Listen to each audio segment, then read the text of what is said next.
Today, we honor an incredible haunt actor and an even more amazing human being, Brian Chase, AKA Forkface, on Haunt Culture.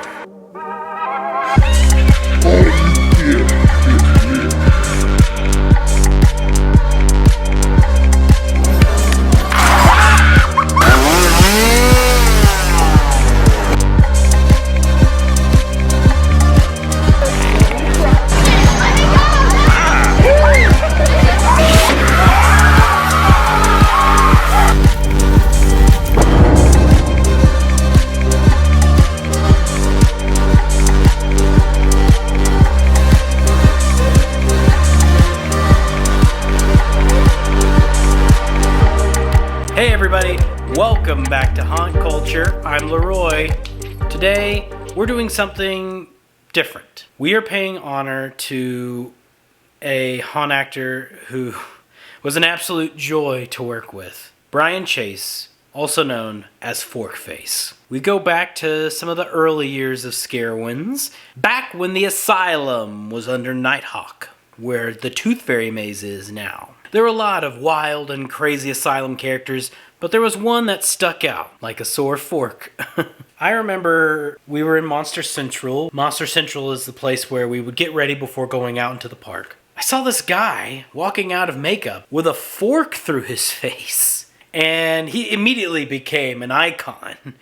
And on top of that, he was also a really nice guy. He was a part of the Asylum, which his fellow Asylum patients adored him. But also, he was friends with almost everybody at Scarowinds. He was everything that was great about Scarowinds at that time. Not only was an incredible haunt actor, he also cared about each and every one of the monsters there. He was just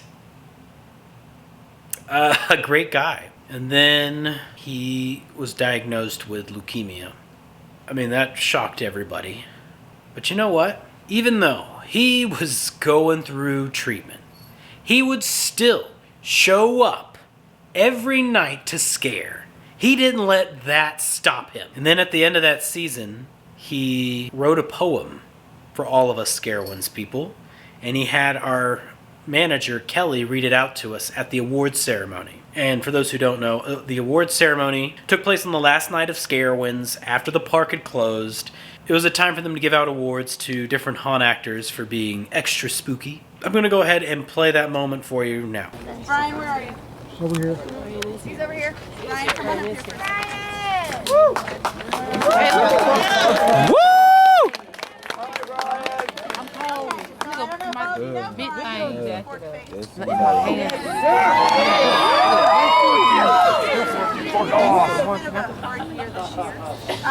And he just had some words that he wanted to.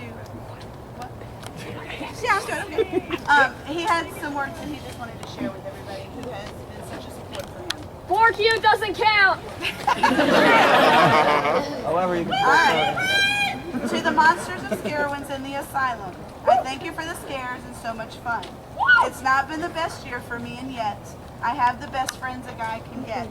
The staff and monsters helped me in many ways to get through all of my toughest days, which made me get through each night to give out the best screams of fright. In the years to come, I could never ask for better friends to have a blast. Tonight, my thanks are not for the hours I live, but for the special kindness that you give. So to all the fantastic monsters of Scarowinds, you'll always be my best of friends. I think he moved everybody that night. It was a great way to end the season. Brian fought a good, hard fight. We unfortunately lost Brian. That was just absolutely heartbreaking. But we didn't want him to be forgotten. We wanted to honor him.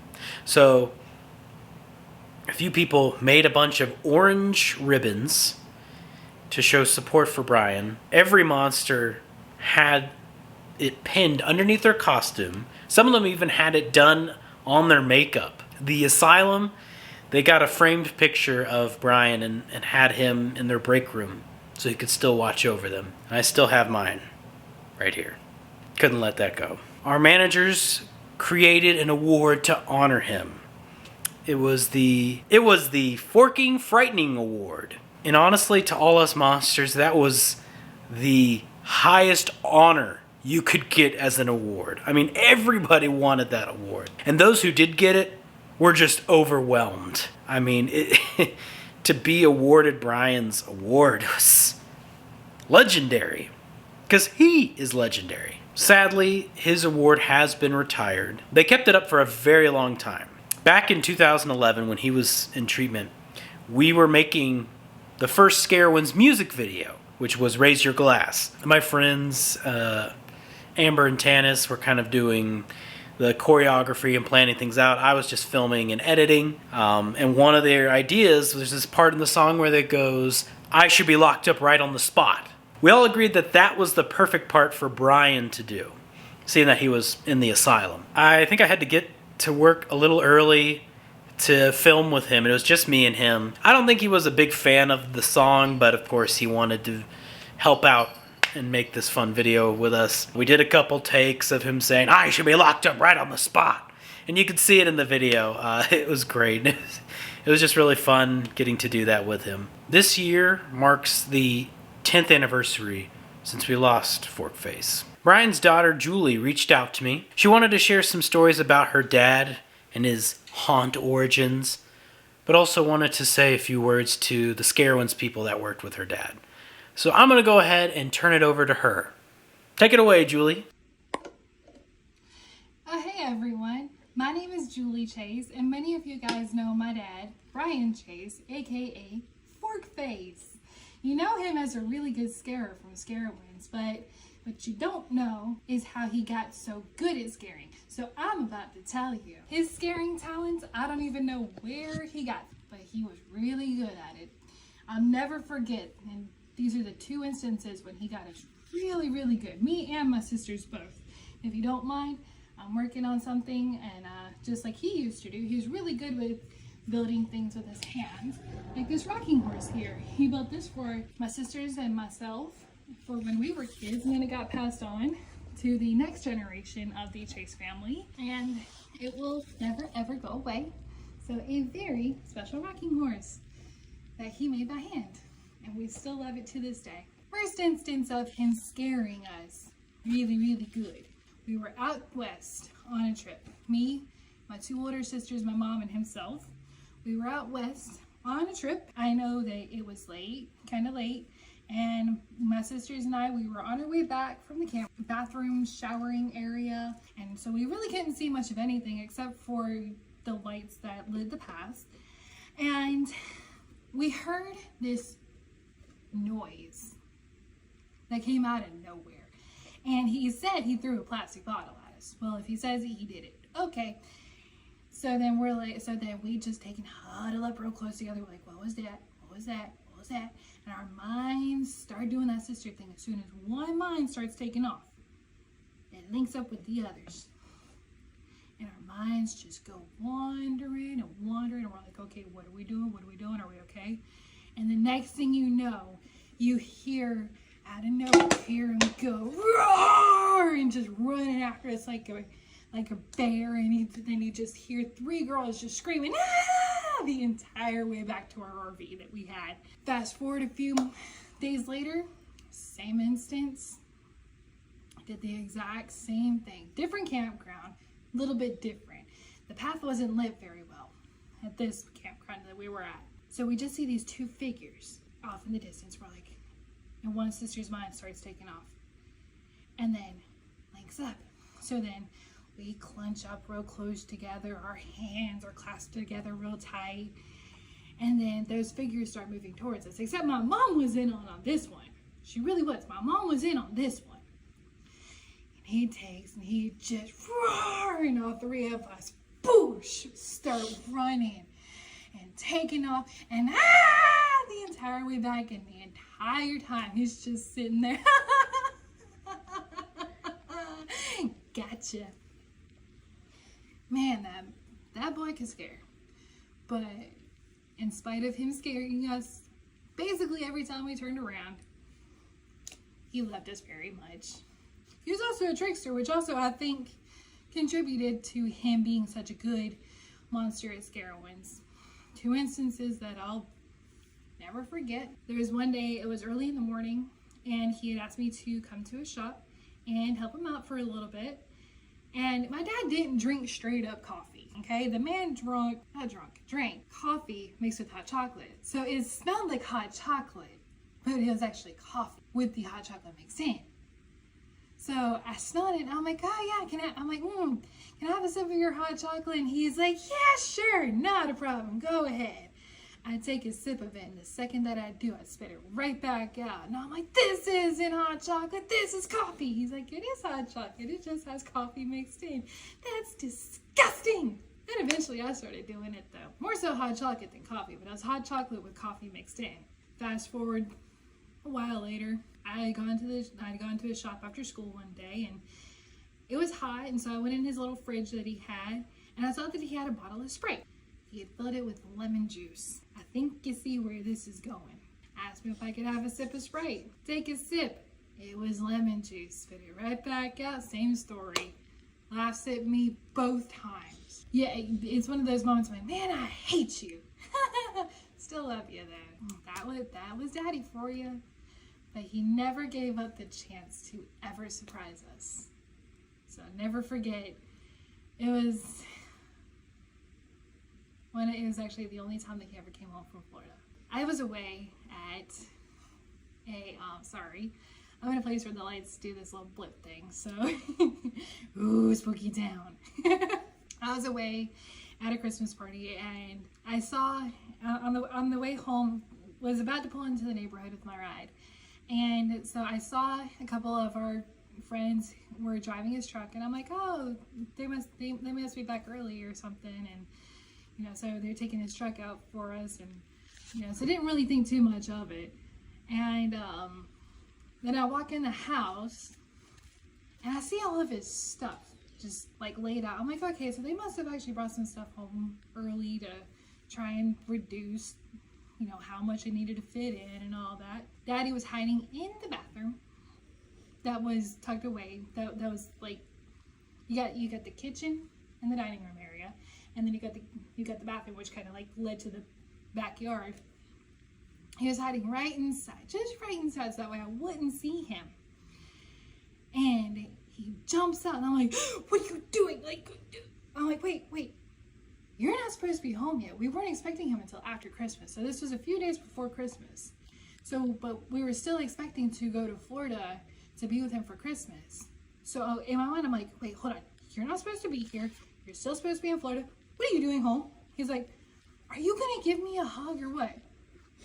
Yeah, I'm going to. Hi. It's good to see you. It's good to have you home. What?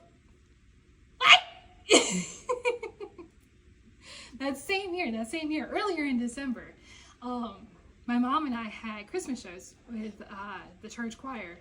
And, of course, we were both in them. And wasn't due home, but my uncle, who was down there in Florida with him as his caretaker at the time, snuck him home for 24 hours. So I'm still in school once he gets home. So time comes for my mom to pick me up, and I see her car pulling up, and I see that there's 2 people in her car. I see that she's in the passenger seat. I'm like, oh, so she must have, this sister. And then it pulls closer, and I'm like, oh, no, it's this sister. Pulls up, open the door, there's my dad. Wait, what are you doing here? Why are you here? You're not supposed to be home early. And he's just sitting there. Are you going to come over and say hi or what? Hi. So for those of you who knew Forkface, you helped him.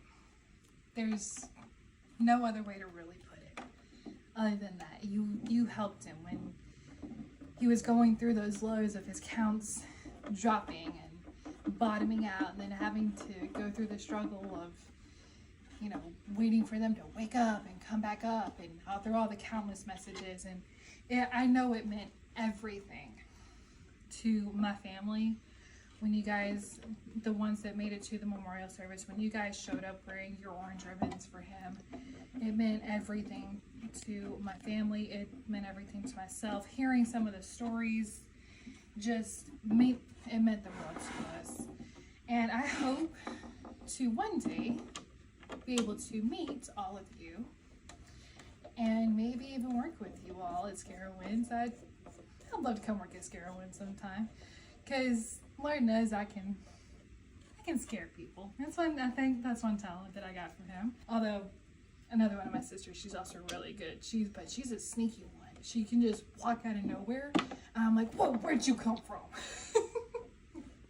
So, and that's something else that, he was good at. He was just good at just showing up. Just whoosh, he's there. To those of you who knew him, I know that as this 10-year mark is here, it's not easy for you, because it's not easy for me. I'll be honest. I may be all smiles right now, but the days that have been leading up to the 10-year anniversary have not been easy. But if you didn't know Forkface, I hope that through the stories I've told, that you get to know just a little piece of him. Forever we hold in our hearts, we hold Brian Chase, Forkface of Scarowinds of the Asylum. And forever, my dad. I love you all. And if I don't know you, I hope to meet you one day. She's just as sweet as her dad. Thank you, Julie, for sharing your stories with us. The first time I watched that video, it hit me. It just brought back a lot of sweet memories of Brian, and it reminded me just how incredible he was. And that's why I wanted to do this episode about him. Brian's story shouldn't be forgotten, because that's the part of Scarowinds and of Haunt that I love, and it's the whole point of this show, Haunt culture. It is a culture. It is, and if you find the right place, it's a family. We need more Brians out there. We need more Forkfaces. We need more Forkfaces out there. If you've been a longtime viewer of my YouTube channel, you may remember the video that started this whole YouTube channel. It was Scarowinds The Movie. It was my way of showing just the incredible community that Scarowinds is. And the part to me that's so important is Brian's story, when all the Haunt actors share their memories about him and just say how important he is. Brian, he really had an impact on all of us Scarowinds people. Anybody who was friends with Brian and wants to share stories about him, please do so in the comments below. Not only would I appreciate it, but I'm sure his daughter, Julie, would also love to hear what you have to say about her dad. If you're a performer from another Haunt who has also lost a fellow Haunt actor, please share their story below. I'd really like to hear their story. That's all for this Haunt Culture. Thanks so much for watching. Keep it forking spooky!